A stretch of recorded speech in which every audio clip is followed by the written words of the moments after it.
My name is Abhi Vishwas, and this is Apple's Sound of the Earth marketing strategy. Once again, big thank you to the Undergraduate Research Symposium, as well as the Office of Student Engagement, as well as to Dr. Jasso and all the friends and family who came out to support each one of the presenters. In 2016, Apple CEO Tim Cook shocked audiences with the introduction of the iPhone 7, conveniently lacking the audio jack typical of all previous and current mobile devices in the market. However, cutting through livid and curious murmurs of the crowd, the Apple AirPods were officially unveiled to the public to roaring applause. Although critics may have chastised the company for a variety of things, and still do to this day, the effect is clear, with Apple's wearables department revenue alone now topping over 300 of the Fortune 500 list. To put that into perspective, Spotify, Snapchat, and Twitter combined have made less revenue in 2020 than the AirPods alone, with their 2020 revenue being featured as $16 billion. Understandably, with the integration into every device and extreme ease of use wrapped into a compact and elegant, sleek form factor, Apple has garnered significant achievement and recognition amongst its fans. Although it may be simple to revel in success, Jobs himself says that even a great brand needs investments in caring. Apple's prominence is a pattern, one that is now being emulated by and embraced by new entrants and incumbents alike, requiring us to deep dive into the brand and understand how exactly we can continue Apple's adamant innovation. Specifically, in this case study, we will look to how a massive firm like Apple can understand and continue to sustain innovation using the framework of corporate social responsibility, looking primarily to understand our target market, devise solutions that increase acceptance, and eventually regain now stagnating market share.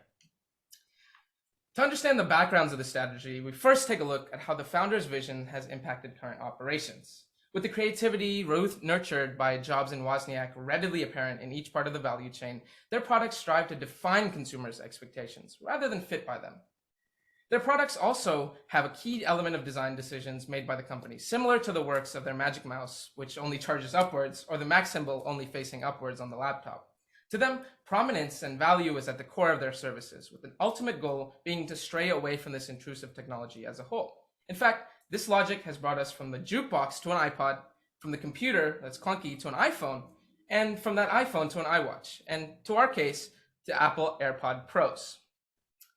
To properly implement this design, we look to leverage our strengths and opportunities, specifically our products that are being high quality, which give us a strong brand image and solid recognition, loyal customers that encourage creativity, and large R&D and marketing teams, while also using our opportunities like a growing Apple community, increasing trust, and development of more campaigns that give in little advertisements, more public relations, to combat threats both extrinsic and intrinsic.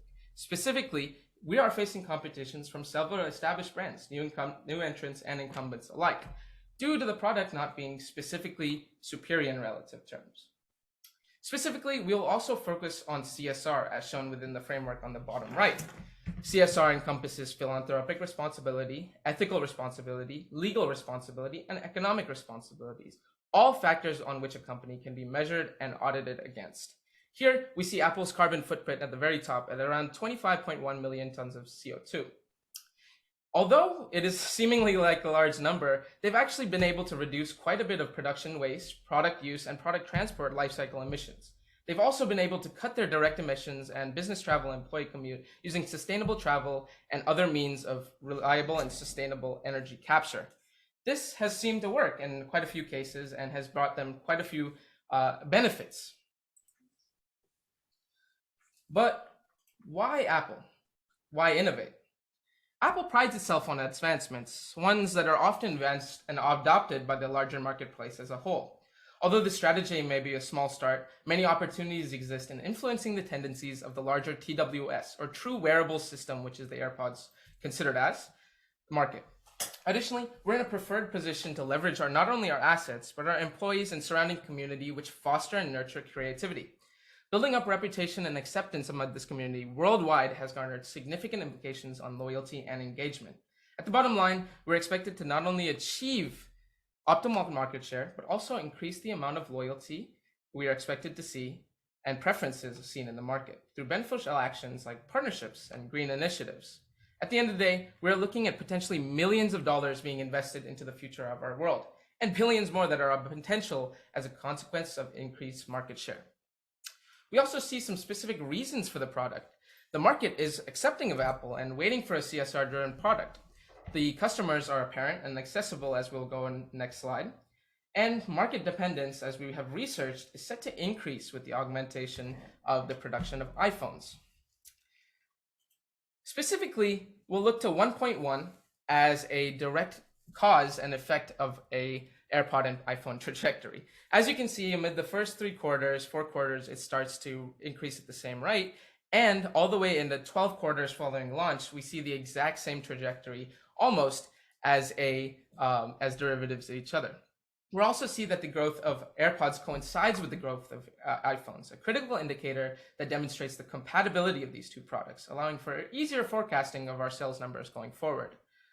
Next, we see our graph of our revenue, a quarterly revenue graph going over each of our markets, including our iPhone, iPad, iMac services, and wearable home accessory.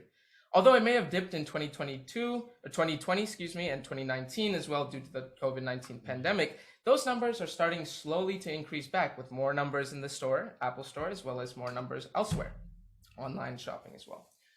Next, we can see a graph that allows us to understand our major market segmentation, with consumers aged 25 to 54 making a majority, 53.2%, of our industry revenue, which is specifically for headphones, which is around $4.9 billion industry in 2021.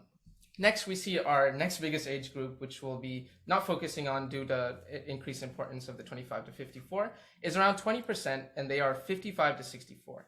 Specifically looking into that 25 to 54 market, we looked at male buyers of the Apple AirPods tend to skew younger than female buyers. Specifically, males have an increased number of Gen X and millennials, while females also have very similar amounts of online buyers. Next, at 1.5, we see our current ownership in the market, a completely dominant position, around 60%. But these are dropping very soon as the increase of Chinese competitors are in the market. And of course, lots of incumbent companies are developing their own technologies to combat ours. Specifically, this market share has dropped a fair amount. And in order to combat this, we look to our market strategy that will help us in order to support a brand that should take steps to change.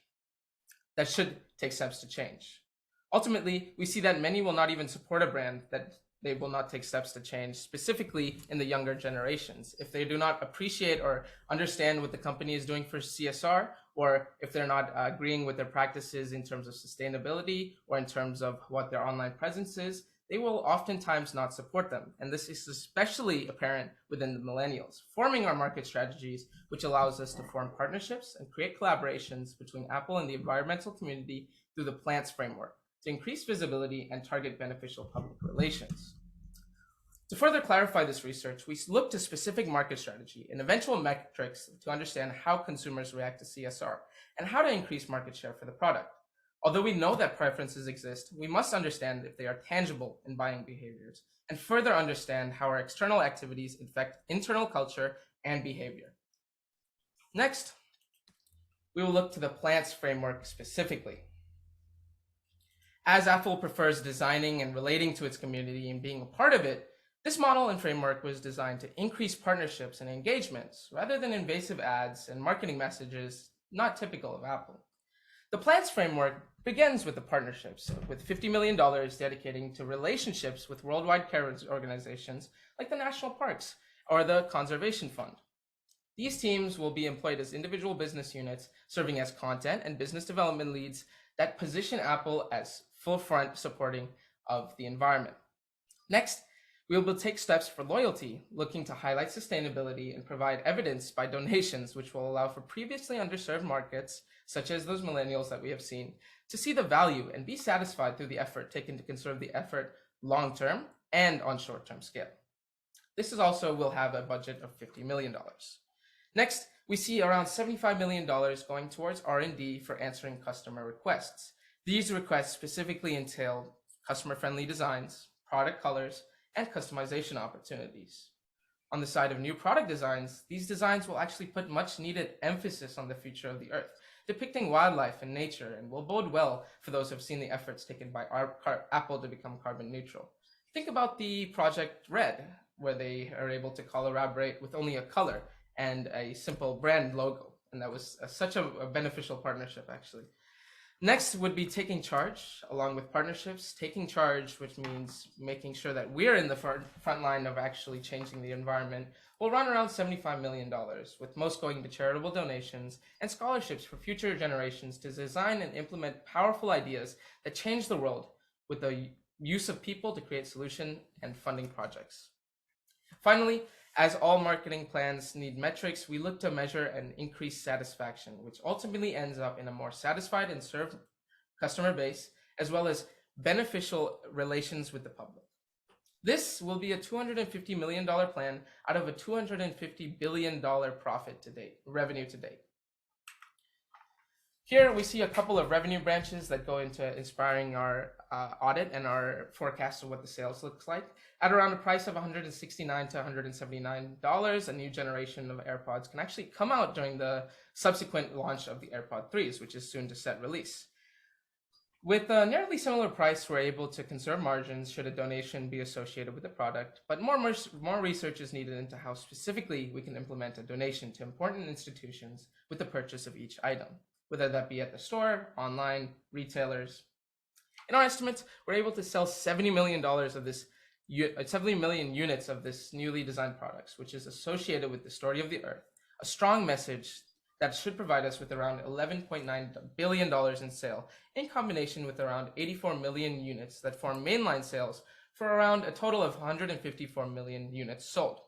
Of interest, most specifically to us, is the profit from this venture, giving manufacturing costs around 35% standard of Apple, being $60 of this total, and cost of marketing incurring around $250 million. And of course, a charitable donation, which would be tied in around $20. We look to around $100 in profit, or a 47% margin, which is still competitive with our 50 or 60% rate. Of that $11.9 billion, a rear 50% revenue sheds light onto a potentially underserved and undiscovered market, the ones who would have switched had it not been for an eco-friendly alternative. Profit, in this case, ranges from $6 billion to $9 billion, given increases for rapid adoption or stagnation, as is possible in any case, regardless of due diligence. However, this plan contains more than an effort to boost short-term profits. Specifically, we will look into a couple of different measures that will allow us to grow and measure how we are using our impact and further our research.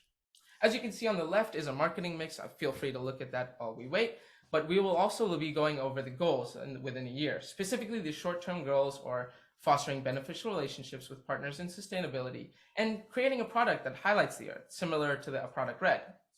For 5 years, we'd want to understand and implement eco-friendly techniques of production and regain that market share over all course of all goals to 50%. 2 minutes. Next, we specifically look to our Esg Metric, which is a employee's measure of a company's exposure to environmental, social, and government controversies, which can be reflected through negative events in global media. What is a good ESG score? On this scale, we look to rate Apple on a 1 to 100, 0 to 100, which is easy for investors to use and say whether we're able to make a difference. A score of less than 50 is regarded as poor, or around a 75 to 100 is on the better scale or on the path to improvement. We'll also use internal CSR, which will be referring to actions that corporations choose to take to satisfy the expectations of employees. Not only will we be looking at external CSR, like environmental techniques and sustainable product development, but we'll also be looking to internally boosting our company's mindset, which will eventually help to create a more sustainable future for Apple. Specifically, we'll also be tracking sales, revenue, and profit, as well as market share, while looking over surveys and focus groups in order to find consumer opinions on external. Specifically, we will also look at CSR ratings, which are an overall score and ranking of our CSR initiatives. Future goals for this idea would be to understand and implement impactful CSR. Although we have made steps in creating and designing some products and some designs and some campaigns that would allow us for this CSR, we need to understand exactly where we are allowed to and can be making differences. Development of internal CSRs programs would also be an interesting location to take this research. And finally, creating a self-sufficient community would be our ultimate goal, which would increase our understanding of our consumers, as well as being able to provide them a better and more eco-friendly and focused product. By understanding this and by further doing research and market forecasting into understanding how Apple consumers think about CSR, we can change and we will change the future goals to regain the market share of Apple. Thank you. Any questions? We now open the floor to our guests for questions. We have 5 minutes allocated to questions, and you can enter your questions in the chat function.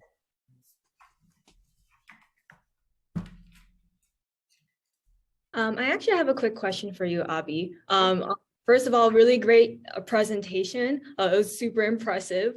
So in terms of CSR, we know right now that the U.S. economy is going through really high inflation, and then we also know about the Ukraine and Russian event in Europe right now, which then creates higher transportation costs among other different types of costs that goes into manufacturing.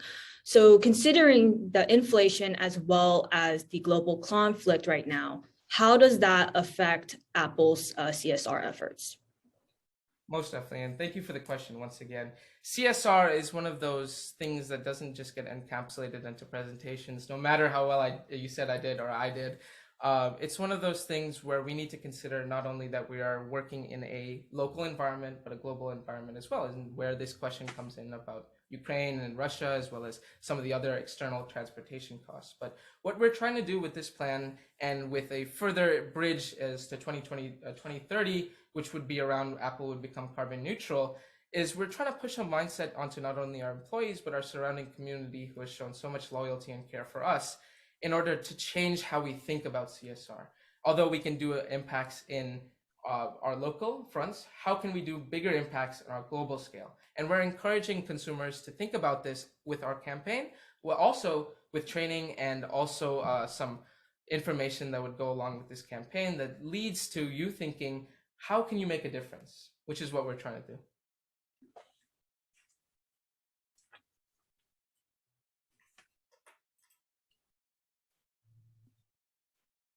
Excellent. If there are no further questions, we can continue to our next speaker. Thank you guys for having me, and I appreciate it. Any questions can be directed further to my email, but also I have an email, a full marketing plan on this, our Apple AirPods, so I'd love for you to check that out whenever you guys can. Appreciate it, and best of luck to the future presentations. Thank you, Abhi. Great job.